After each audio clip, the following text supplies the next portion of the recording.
Lundi a eu lieu la vente exceptionnelle du mobilier du désormais ancien évêché qui accueillait les évêques mayennais depuis un peu plus d'un siècle.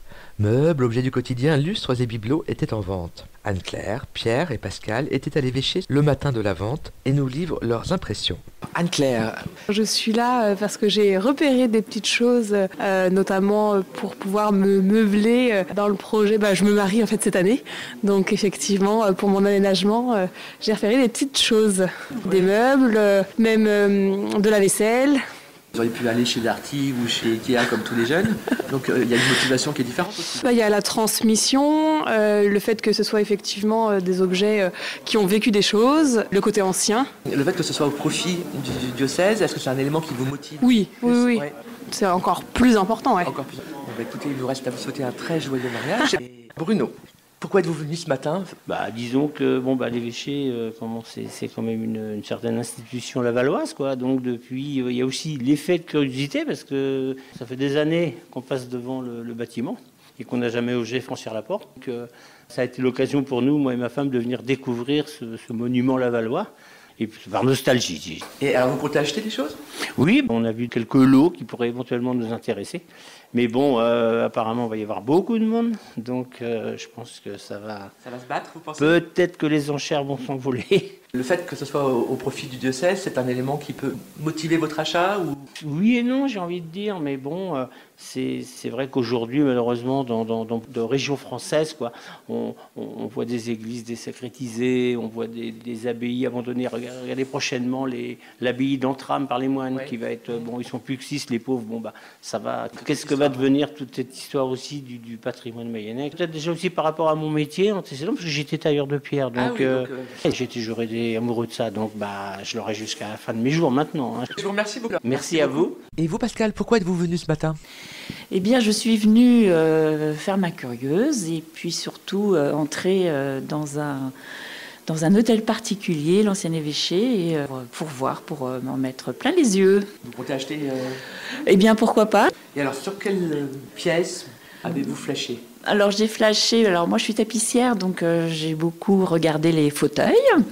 Et puis de la vaisselle, des choses comme ça, des petits meubles. Et est-ce que le fait que la vente soit au profit du diocèse motivera éventuellement le fait de péter les enchères, ou ça va vous... C'est un élément moteur, oui, mais je l'aurais peut-être acheté autrement. François Nug, vous êtes le commissaire-priseur de cette vente. Ce fut une belle vente? Oui, ce fut une très belle vente parce que nous présentions des objets intéressants et que nous avons eu une affluence exceptionnelle. Donc l'ambiance était très particulière, assez chaleureuse et les enchères étaient assez soutenues. Et est-ce que la clientèle que vous avez eue était celle qui arpente régulièrement votre salle des ventes? Non, il y a eu une grande différence parce que beaucoup de personnes d'abord venaient par curiosité pour voir ce que l'évêché avait comme mobilier. Il y avait à peu près 200 personnes, dont beaucoup de nouveaux visages. Ça a été l'occasion pour eux de découvrir ce qu'était une vente aux enchères et pour nous de nous présenter aussi. Pensez-vous que le fruit de la vente, qui est donc destiné à la mission pastorale du diocèse, a suscité un regain d'intérêt ou d'affluence et éventuellement favorisé la montée des enchères? Le fait qu'il y ait plus de personnes fait qu'il y a plus d'enchères, donc naturellement nous avons obtenu des prix qui étaient supérieurs à la moyenne. On peut aussi imaginer que certaines personnes avaient à cœur de porter des enchères élevées pour pouvoir soutenir les finances du diocèse. Je crois que c'était un des objectifs de cette vente. Quelle a été la plus belle enchère? La plus belle enchère, ça a été un cabinet Renaissance qui s'est vendu au-delà de 2000 €. C'était un joli cabinet avec des sculptures dans l'esprit de la Renaissance, c'est-à-dire avec des personnages qui représentaient des vertus, soit des vertus antiques, soit des vertus chrétiennes. Tous les lots ont été vendus? Tous les lots ont été vendus. L'objectif était effectivement de faire place nette parce que le bâtiment doit être disponible à la visite, doit être vide. Et est-ce qu'il y a un objet insolite qui a suscité un peu l'engouement dans la salle ou...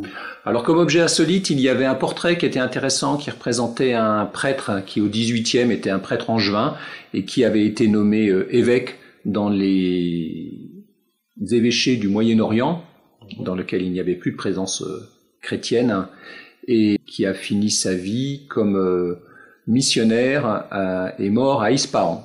Ça m'a beaucoup touché.